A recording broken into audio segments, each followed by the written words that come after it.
Dipandang oleh banyak orang remeh, ini bukan dosa, tapi menurut Allah dosa yang besarnya luar biasa. Apa itu? Yang nomor satu, dia tidak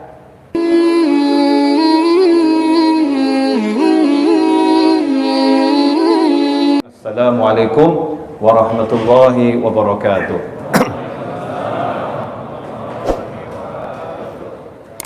Alhamdulillah, malam hari ini di antara maghrib dan isya Allah Ta'ala pertemukan kita di masjid yang full dengan barokah ini dalam keadaan sehat walafiat. Salawat serta salam semoga dapat terus kita haturkan dan persembahkan kepada pemberi syafaat kita semua, yaitu baginda Muhammad sallallahu alaihi wasallam. Kalau kita nggak banyak sholawat, maka kita akan sulit dapat syafaat. Ya, kalau nggak banyak sholawat akan sulit dapat syafaat. Karena Rasul menjanjikan SAW, siapa yang banyak sholawat maka dia layak mendapatkan syafaat. Ikhwani rahimakumullah, malam hari ini saya akan mengajak semuanya untuk membahas satu hal yang simple sebetulnya, tapi dampaknya mengerikan, yaitu tentang mengabaikan dosa yang dipandang kecil, tapi ternyata itu dosa yang besar di sisi Allah Subhanahu wa Ta'ala. Tentang najis lahiriah dan najis batiniyah. Tentang najis lahiriah dan najis batiniyah. Kita alhamdulillah berkat doa, disiplin, kerjasama seluruh anak bangsa ini ya di segenap jajarannya, alhamdulillah COVID melandai. Dan salah satu pelajaran dari pandemi ini, kita belajar melindungi diri dari kotoran yang namanya virus, agar nggak masuk ke dalam tubuh. Yang kedua, belajar melindungi diri kalau virusnya masuk nggak ganggu tubuh, ya nggak ganggu tubuh. Kemudian belajar melindungi orang lain kalau virusnya ada di tubuh kita nggak nempel ke orang lain. Alhamdulillah hampir 2 tahun belajar terus, betul. Padahal dampaknya kalau kena COVID itu maksimal ya maksimalnya juga nggak enak sih. Maksimal apa? Meninggal dunia. Itu maksimal. Ya insya Allah semua sehat, panjang umur, fitaatillah, sehat walafiat, amin Allahumma amin. Tapi berbicara dampak maksimalnya meninggal dunia, begitu pula sakit-sakit yang lain, dampak maksimalnya meninggal dunia. Tapi yang akan saya bahas ini, kalau nempel ke tubuh baik di dalam maupun di luar, dampak minimalnya itu adalah dapat siksa kubur. Minimalnya. Maksimalnya adalah siksa di neraka. Na'udzubillah min dzalik. Orang udah meninggal itu kan pengennya di alam barzah merdeka, bebas. Alam barzah itu luasnya Masya Allah. Dikatakan oleh para ulama, seandainya ruh kita ini dikeluarkan di alam nyata ini, maka besarnya satu ruh nggak sanggup alam nyata untuk menampungnya, saking besarnya. Makanya Allah kasih alam barzah, alam untuk penantian, ya transit menuju alam akhirat. Dan barzah dikatakan awal akhirat. Alam barzah itu luasnya luar biasa. Kita pengen senang-senang di alam barzah, karena itu ada namanya nikmat kubur, kenikmatan yang Allah siapkan di alam kubur sebelum nanti masuk surganya Allah Subhanahu wa Ta'ala. Contoh-contoh tentang nikmat-nikmat surga ada di alam kubur, disiapkan sama Allah Ta'ala. Nah ini celakanya kalau naudzubillah min dzalik, sudah di dunia capek, cari duit susah, punya duit juga susah, musim panas ngeluh kepanasan, musim dingin meluh kedinginan. Masuk kubur pengennya istirahat, ternyata gak bisa istirahat karena disiksa. Naudzubillah min dzalik. Berarti apa yang akan kita dengarkan bersama ini sesuatu yang harus kita perhatikan lebih dari virus corona. Harus kita perhatikan lebih dari virus-virus yang lain. Harus kita perhatikan lebih dari penyakit apapun. Karena apa? Karena ini menyangkut keselamatan kita dalam kehidupan yang abadi, kehidupan yang selama-lamanya. Kalau di dunia ini cuman sementara dan waktu setiap orang berbeda-beda. Kena penyakit, nggak kena penyakit, semua punya kontrak tersendiri terhadap dunia. Tetapi di alam barzah sana sampai nanti ke jannah atau nar, naudzubillah min dzalik, setelah itu hidup abadi selama-lamanya. Ini urusan yang super penting, harus menjadi perhatian kita semua. Nah, sayangnya setan itu ada. Kalau lagi gini ya kita ingat semua ya. Wah, ini bener ya. Di masjid malaikat kumpul, setan juga kumpul. Jangan dikira masjid setan nggak kumpul. Setan yang masuk masjid ini setan-setan ahli. Habis sholat itu ada setan namanya ahli HP. Itu menggoda setiap jamaah sholat. Assalamualaikum warahmatullah. Belum salam udah dikasih tahu ada WA masuk itu. Pesan penting.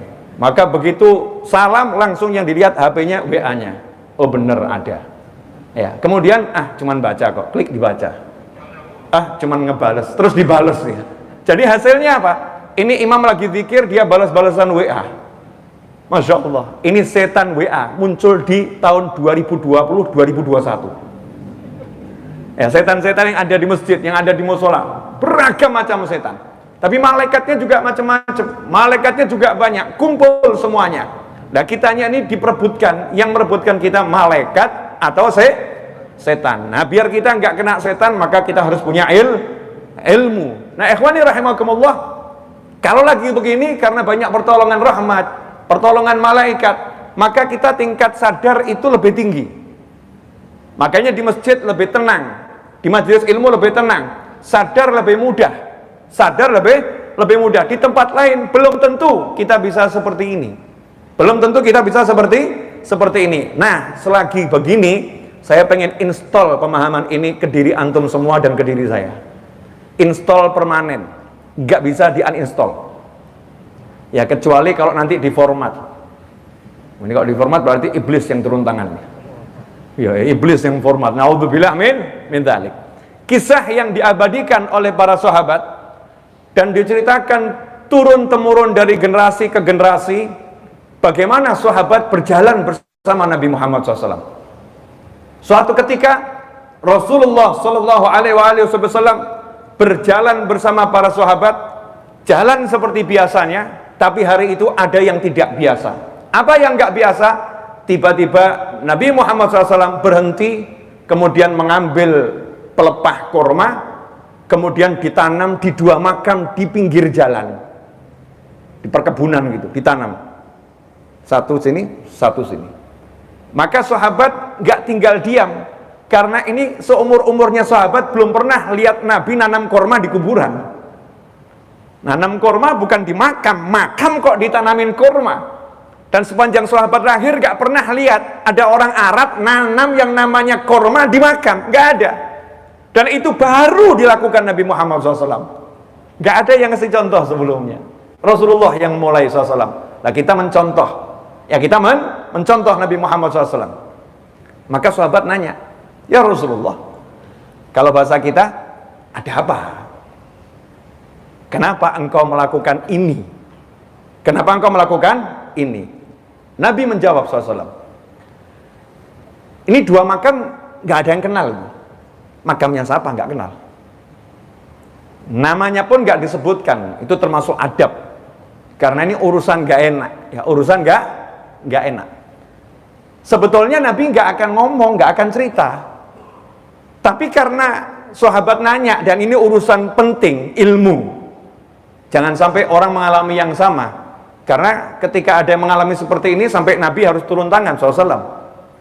Rasul pun menyatakan, kedua yang dimakamkan di sini la yu'adzaban, pakai lam taukid, sungguh sedang disiksa. Nah, ini yang pertama ya. Jangan sok mengatakan Nabi itu seperti kita, manusia biasa. Yang tahu yang gaib itu hanya Allah. Nabi nggak tahu yang gaib. Ini pemahaman yang melenceng, super melenceng. Naudzubillah min dzalik. Oh, Nabi nggak tahu yang gaib kok sampai Sidratul Muntaha. Sidratul Muntaha itu gaib atau nggak gaib? Gaib. Nabi nggak tahu yang gaib kok sampai langit yang ketujuh. Nabi nggak tahu yang gaib kok ngobrol dengan Anbiya wal Mursalin yang sudah wafat semuanya. Ya, di Masjidil Aqsa. Nabi katanya nggak tahu yang gaib, tetapi sudah ngomong tentang ciri-ciri kiamat dan semuanya itu terjadi satu demi satu. Itu yang gaib, nggak kelihatan. Nabi nggak tahu yang gaib, tapi Nabi mengatakan SAW keduanya lagi disiksa di kubur. Ini kuburan, itu suatu yang gaib. Jadi jangan mengatakan tidak mengetahui yang gaib kecuali Allah. Betul, nggak ada yang tahu yang gaib kecuali Allah dan orang-orang yang diberitahu oleh Allah. Itu tafsirnya. Penjelasannya begitu. Makanya jangan asal comot hadis, jangan asal comot kalamullah, kemudian kita terjemahkan lewat akal kita sendiri, sesuai nafsu kita sendiri, diancam oleh neraka. Naudzubillah min dzalik. Rasul ngasih informasi sesuatu.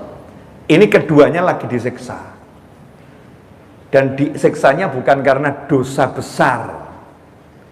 Disiksanya bukan karena dosa besar. Nanya sama ulama, emang benar bukan dosa besar? Ulama jawab, maksud Nabi itu loh, bahasa Arab itu ada balaghah, ya, ada majas, ada macam-macam. Jadi jangan diambil kontekstual saja. Bukan karena dosa besar, berarti ini nggak dosa besar. Bahasa Arab itu punya keindahan bahasa. Rasul mengatakan SAW keduanya melakukan sesuatu yang dipandang oleh keduanya bukan dosa besar, tetapi di sisi Allah dosa yang sangat besar. Dipandang oleh banyak orang remeh, ini bukan dosa, tapi menurut Allah dosa yang besarnya luar biasa. Apa itu? Yang nomor satu, dia tidak bersuci dengan benar. Ini hasil dari syarah ya, bukan dari terjemahan hadisnya, biar jelas itu. Yang satu tidak bersuci dengan benar ketika dia buang air kecil. Ketika buang air kecil tidak bersuci dengan benar.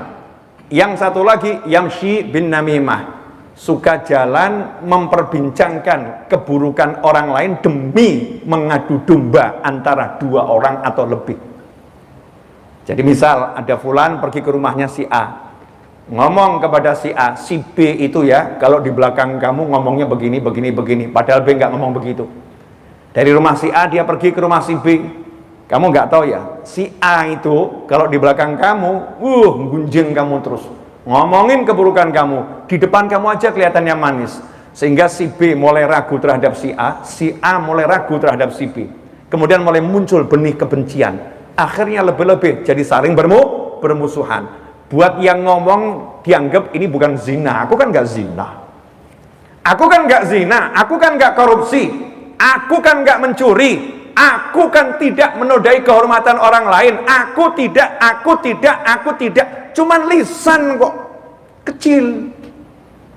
Tuh, yang zina itu dosa besar. Zina, mencuri itu dosa besar. Ini cuman mulut saya pakai. Di kepalanya begitu, namimah, mengadu domba.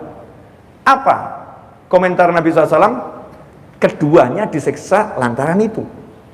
Ini sekarang yang sering terjadi, mohon maaf, afwan. Saya ini kan bisa dikatakan sopir. Hidup saya di jalanan. Dan kalau kita masuk satu tempat untuk istirahat, biasanya kan mampir ke toilet. Nah, di toilet ini, kalau kita nggak tahu ilmunya, bisa jadi sholat kita nggak ada yang sah itu. Kenapa? Karena biasanya di toilet itu ada ember ditaruh di bawah, embernya diisi air, sampingnya ember itu kloset. Coba bayangkan, apa ada orang kemudian buang air seni di kloset, airnya nggak ciprat ke ember. Udah jelas embernya kecil di bawah, di samping kloset. Kemudian setelah itu kita bersuci pakai air itu. Masya Allah, namanya kita bisa menebar najis demi najis. Dan lain sebagainya. Coba kita lihat kondisi toilet itu. Kalau kita punya ilmu aman. Kalau nggak punya ilmu, Masya Allah, toilet orangnya buang hajat dengan berdiri. Alhamdulillah sampai hari ini saya nggak bisa itu. Kalau di mal-mal atau di toilet-toilet internasional itu kan ada bentuknya agak panjang ke atas gitu ya. Kemudian buka, mohon maaf nih harus dijelaskan. Krek. Ya, berjajar 5 laki-laki itu. Ya. Satu begini, satu begitu ya. Dilarang saling menoleh kan. Masing-masing khusyuk, diam semuanya. Khusyuk. Saya biasanya cuma lewat masuk ke kamar mandi. Nah itu kalau sampai kemudian nyiprat ke celananya setelah itu dia ke musola buat sholatnya nggak sah. Kalau ini dia lakukan selama 10 tahun, sama dengan 10 tahun dia tidak sholat. Ngeri. Makanya ilmu tentang memahami najis ini penting. Seringkali orang belajar ke langit, muka syafah, saya bisa kasyaf, lihat jin, lihat malaikat, tapi najis gak paham. Itu bukan lihat malaikat, itu ditipu setan matanya. Matanya ditipu sama setan, gak paham najis. Anak-anak kita gak ngerti najis itu apa, gak ngerti. Anak-anak kita berlumuran najis, kita gak paham. Karena kita sendiri gak ngerti najis itu apa. Gak jelaskan najis ini kepada keluarga, sehingga nggak tahu kondisi toiletnya bagaimana. Di dalam toilet, di dalam kamar mandi dikasih kesetnya dekat sama toilet. Ketika dia buang hajat, kemudian dia siram, kemudian airnya nyiprat ke lantainya, kemudian nyiprat ke karpetnya. Setelah itu kakinya basah, ngijak karpetnya, sehingga kakinya kena najis. Ini kok jadi diam semua, kenapa nih? Ini korban atau pelaku? Ini pelajaran penting. Sampai Nabi mengingatkan keduanya tidak disiksa lantaran dosa besar menurut keduanya. Artinya yang satu ini nggak punya keburukan loh. Nabi nggak bilang yang satu ini suka ghibah, enggak. Nabi nggak bilang yang satu ini suka namimah, enggak. Nabi nggak bilang yang satu ini suka bohong, enggak. Nabi nggak bilang yang satu ini suka maksiat, enggak. Cuman satu loh, satu hal. Tapi satu hal ini fatal. Karena gara-gara satu hal ini semua sholatnya bisa nggak sah. Yaitu dia kalau buang hajat, buang air seni, dia tidak tuntaskan sehingga masih tersisa di alatnya. Ketika dia pakai celananya nanti netes di situ dia pakai untuk sholat. Masya Allah. Dan yang satu lagi mengartikan, menerjemahkan, ketika buang hajat tidak ditutup. Saya ini sopir, seringkali melihat karena alasan darurat buang hajat di pinggir jalan. Di pinggir jalan, tapi ya tutupilah gitu. Bukan jadi pameran, Masya Allah, seperti di museum. Siapa yang mau lihat punya kamu gitu kan ya? Tapi gak boleh ini oleh Allah Ta'ala, gak boleh oleh Nabi Muhammad SAW. Meskipun kamu di tengah padang Sahara sendiri, gak ada orang lain. Jangan mengatakan gak ada orang kok. Ya menurut kamu, malaikat jijik lihat kamu, jin-jin jijik lihat kamu, kecuali yang suka. Berarti yang jelek ini yang suka. Nempel tuh nanti yang jelek-jelek, naudzubillah min dzalik. Nah ini kalau dikembangkan, banyak orang keluar dari kamar mandi di rumahnya sendiri, auratnya dibuka. Di dalam kamar buka aurat dengan alasan nggak ada yang lihat. Di dalam rumah kordennya terbuka, nggak ada lihat dari luar. Tapi kalau ada orang di situ bisa lihat, berarti kamu bisa dilihat dari luar. Ini sesuatu yang nggak boleh dalam syariatnya Allah Ta'ala. Harus kamu tutup. Di kamar yang tertutup pun adabnya jangan telanjang. Nggak boleh kamu telanjang. Kenapa? Karena ada mata-mata selain mata manusia yang melihat. Ibu-ibu mau dikelonin sama jin. Masya Allah, keluar telanjang, ada jin cowok, lihat, cakep bener. Akhirnya dikelonin sama jin cowok tiap malam. Ngeri. Sekujur tubuhnya dijamah oleh jin, tapi dia nggak paham. Na'udzubillah min dzalik. Ini yang pertama. Mudah-mudahan yang pertama ini bisa saya pahami, dipahami yang mendengar, yang melihat ini dimanapun berada, dan mulai belajar tentang ilmu najis. Ya, belajar ilmu najis, jangan remehkan. Semua dipelajari, Masya Allah. Bahasa Jerman, bahasa Jepang, bahasa Inggris, semua ilmu kita kasih anak kita. Harus tahu ini, harus tahu ini, harus tahu ini. Ilmu najis nggak diajarkan. Masya Allah. Orang tua macam apa kita ini? Kita akan membiarkan anak kita diazab di kubur. Na'udzubillah min dzalik. Karena nggak punya ilmunya, nggak ngerti. Maaf, mohon maaf. Banyak orang yang duduk di kloset, celananya diturunkan dikit, dia merasa aman-aman saja. Kemudian dia siram, padahal cipratannya itu kena ke celananya lagi. Memang kita nggak boleh was-was, tapi harus hati-hati. Was-was nggak boleh dalam Islam, tapi kalau nggak hati-hati nggak boleh juga dalam Islam. Kita harus hati-hati untuk hal yang satu ini, betul-betul waspada. Kemudian yang kedua, namimah, mengadu domba muslim yang satu dengan muslim yang lain. Zaman sekarang ini banyak ini, pelakunya banyak. Mungkin kita nggak sadar melakukannya.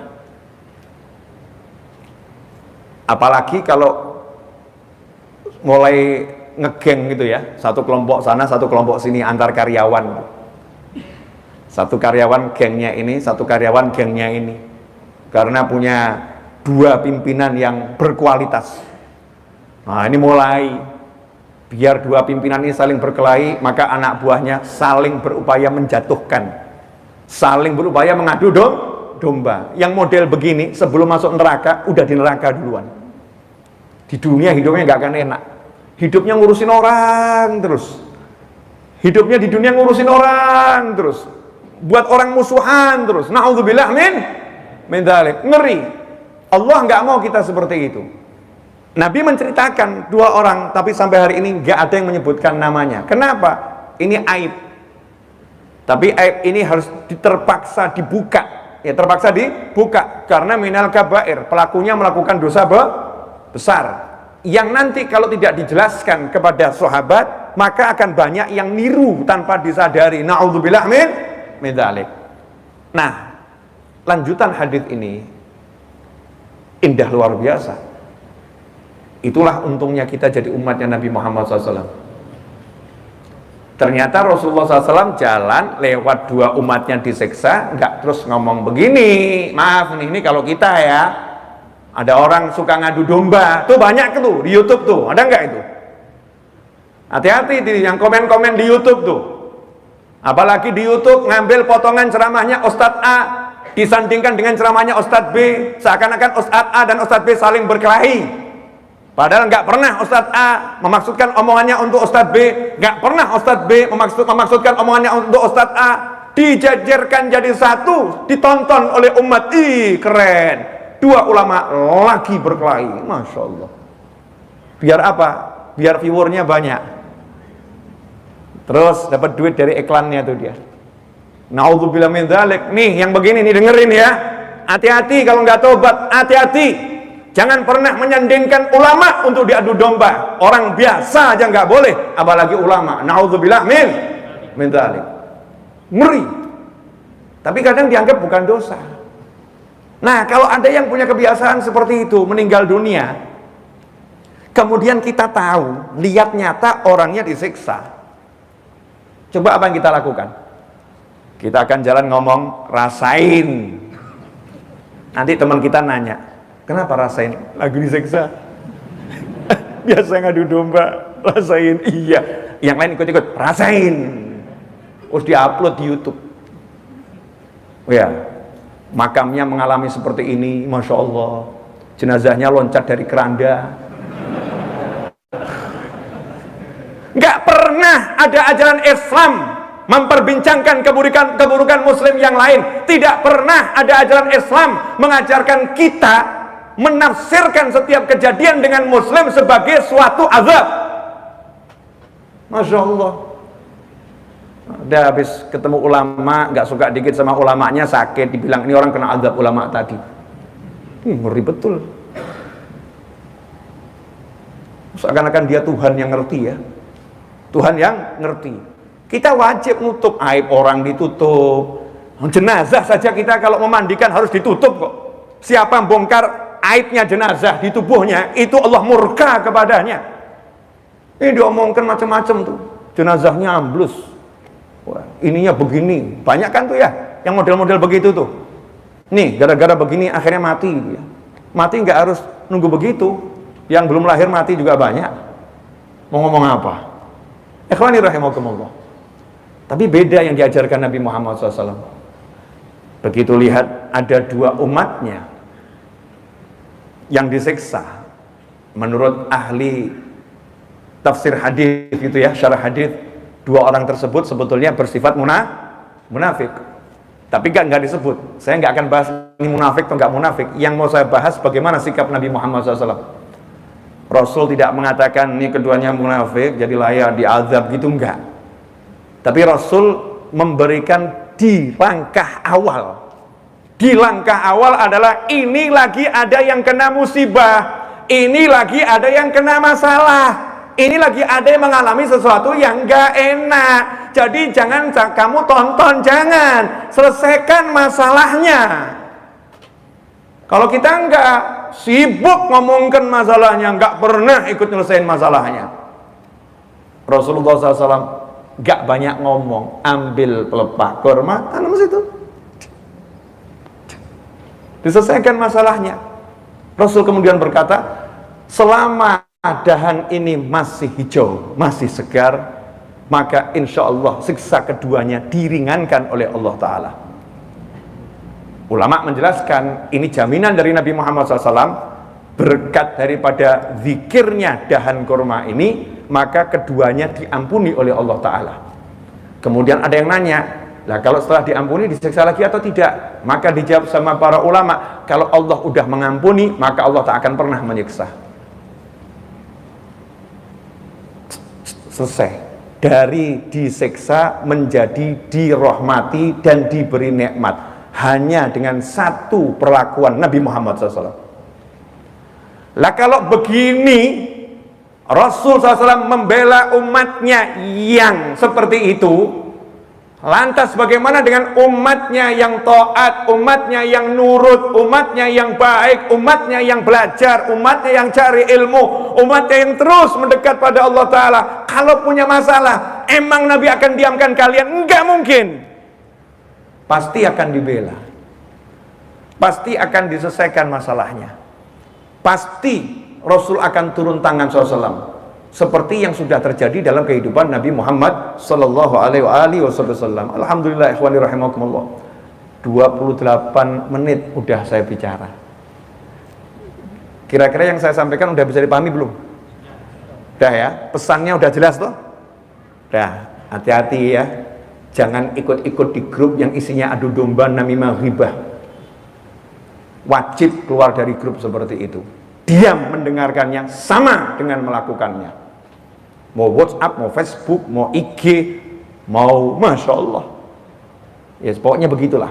Saya nggak hafal grup-grup itu. Ini kelihatannya mulai ngecek grup WA masing-masing ini ya.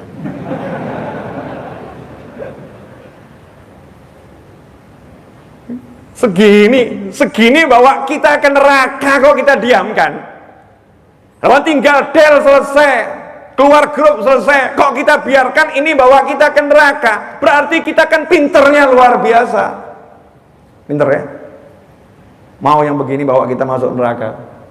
Kan kita pinternya luar biasa. Jadi ya saatnya kita sadar diri. Aku mau selamat. Apa belum cukup? Banyaknya orang yang wafat karena corona mengingatkan kita. Tiap hari yang namanya mobil ambulan jalan bawa jenazah, pemakaman jadi penuh. Apakah maut itu tidak mengingatkan kita? Next you. Setelah ini kamu, penyebabnya apapun, kamu mati. Kok nggak takut loh sama mati? Oh, nyantai-nyantai aja. Mati dikubur, ya dikubur. Tapi dikubur kamu diapain? Gak usah ngurus orang lain, diri kita nih ntar dikubur diapain? Diapain dikubur? Dicincang atau dikasih nikmat? Mikir yang begini, jangan mikir cari duit gak usah dipikir. Tapi kalau hidupmu dikubur tuh harus dipikir, hidup kita dikubur harus dipikir, selamat atau enggak tuh harus kita pikir. Ini yang harus kita pikir. Bukan urusan politik, mikir ekonomi, mikir macam-macam, kubur nggak dipikir. Alhaakumut takatsur hatta zurtumul maqabir. Shadaqallahul azim. Alhaakumut takatsur. Kalian terlenakan. Jadi lupa, jadi lalai gara-gara saling berbanyak-banyak. Banyak-banyak pengikut, banyak-banyak duit. Ya, banyak-banyak subscriber. Saya juga lagi cari subscriber ini. Tapi jangan sampai buat lupa kubur gitu kan ya. Berbanyak-banyak. Banyak-banyakan anak, banyak-banyakan pasangan hidup. Ya, lupa sama kuburannya. Masya Allah. Ngeri atau enggak ngeri? Udahlah jujur, kita ini ditakut-takutin nggak takut. Makom kita ini ditakut-takutin nggak ngaruh, ya. Disemangatin juga nggak naik semangatnya. Terus apa? Ya segini. Allah. Tapi nggak sampai ke sini. Alhamdulillah udah bisa begini-begini, alhamdulillah. Yang sering dengarnya nanti masuk kan begitu. Kok belum bisa masuk? Nggak apa-apa. Saya itu sejujurnya saya ngomong sama teman-teman saya. Orang yang bodoh kan orang yang mendustai dirinya sendiri. Sampai hari ini saya belum bisa nangis karena takut azabnya Allah. Nangis karena takut neraka saya belum bisa. Bukan gak takut sama neraka loh, takut. Seperti itu loh, orang ditagih debt collector itu ya. Dicegat, bayar enggak? Nangis ngompol dia. Ngompol karena diancam gitu kan ya, nangis itu. Kan bisa tuh, nangis karena ditagih, bisa kan? Bayangin siksa neraka sampai nangis, pernah? Dikasih azab yang paling kecil, kamu dikasih sandal, otakmu meletup, terus takut nangis, udah pernah?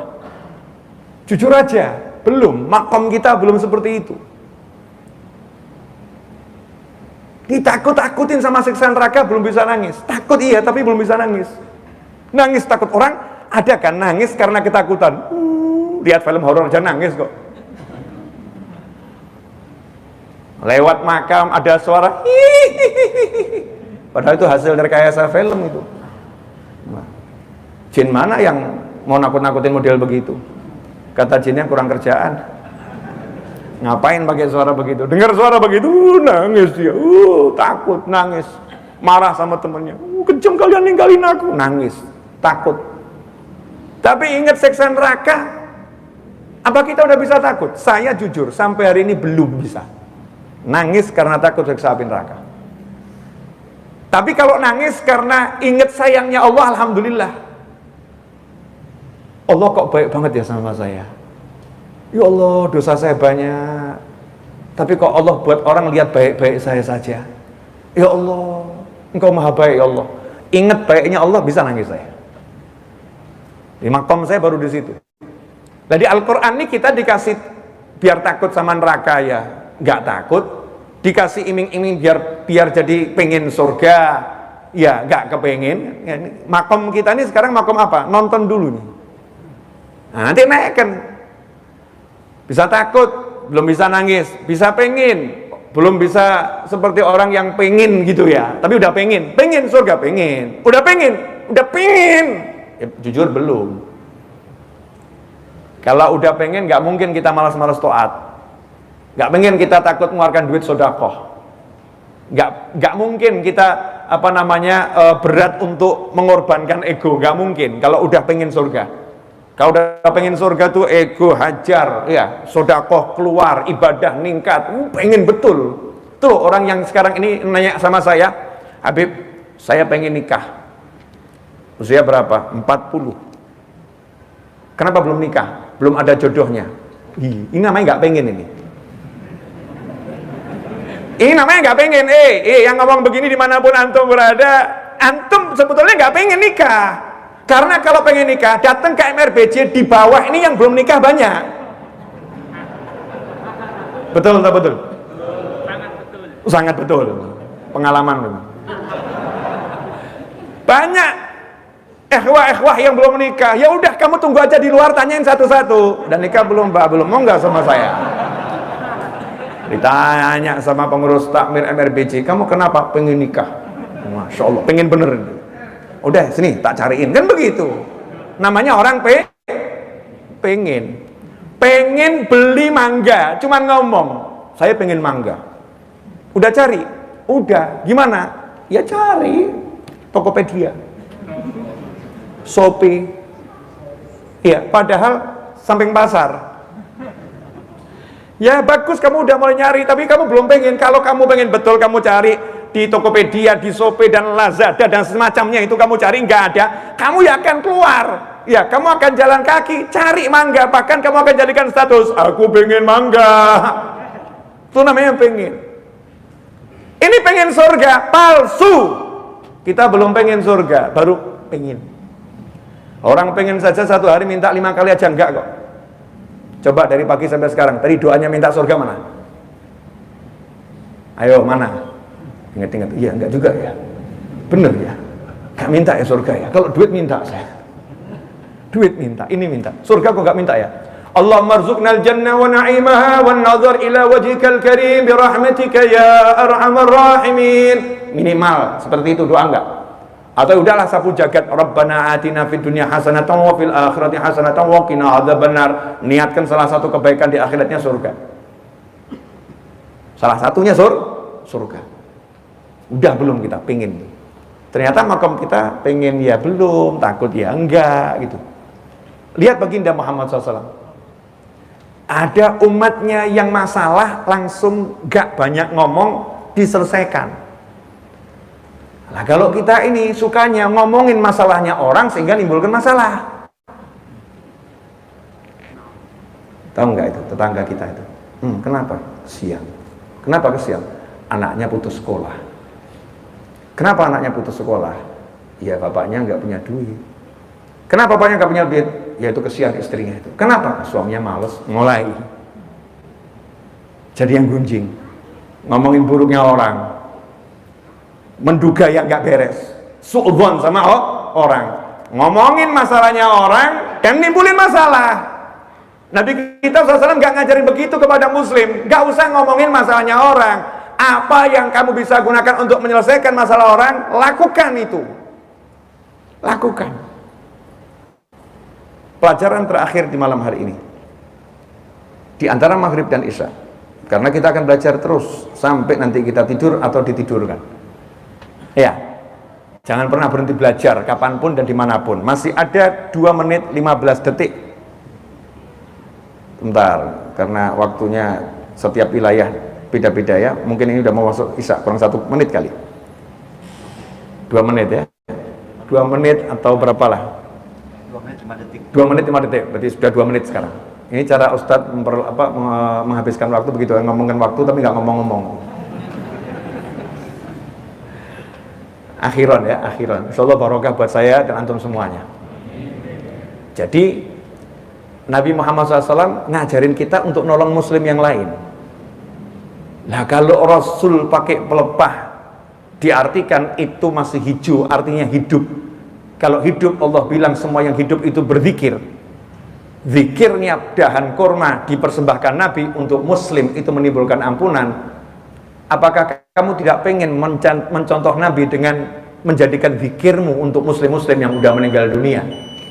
Apakah kamu tidak ingin menjadikan doa-doamu untuk muslim yang sudah meninggal dunia? Nah kalau untuk muslim yang sudah meninggal dunia aja kita dianjurkan untuk mendoakan agar selamat, apalagi untuk muslim yang masih hidup. Makanya kalau kita jalankan ajaran Nabi ini dengan benar SAW, insya Allah nggak akan ada muslim yang masuk neraka. Karena dikubur semua udah selesai berkat kita. Berkat kita doakan, berkat kita sodakoh, berkat kita perhatian. Nggak usah jauh-jauh lah, masing-masing perhatikan rumahnya sendiri. Mendoakan orang tuanya dengan benar, mendoakan kerabatnya dengan benar, agar tidak ada satupun kerabatnya yang disiksa di alam kubur. Tidak ada satupun yang nanti masuk neraka. Berpikir gimana caranya semua masuk surga. Yang masih hidup gak usah mikir jauh-jauh, yang dekat kanan kiri depan belakang kita lihat anak kita, ayah kita, ibu kita, kakak kita, adik kita, pasangan hidup kita. Kita pikirkan surganya, bagaimana biar semuanya selamat masuk surganya Allah Subhanahu wa ta'ala. Mulailah menjadi muslim yang punya simpati dan empati kepada muslim yang lain, karena Rasul menyatakan la yu'minu ahadukum hatta yuhibba li akhihi ma yuhibbu li nafsihi. Gak sempurna iman salah seorang di antara kalian sebelum dia bisa menginginkan untuk saudaranya apa yang dia inginkan untuk dirinya sendiri. Kalau enggak begitu, bukan mukmin yang sempurna imannya.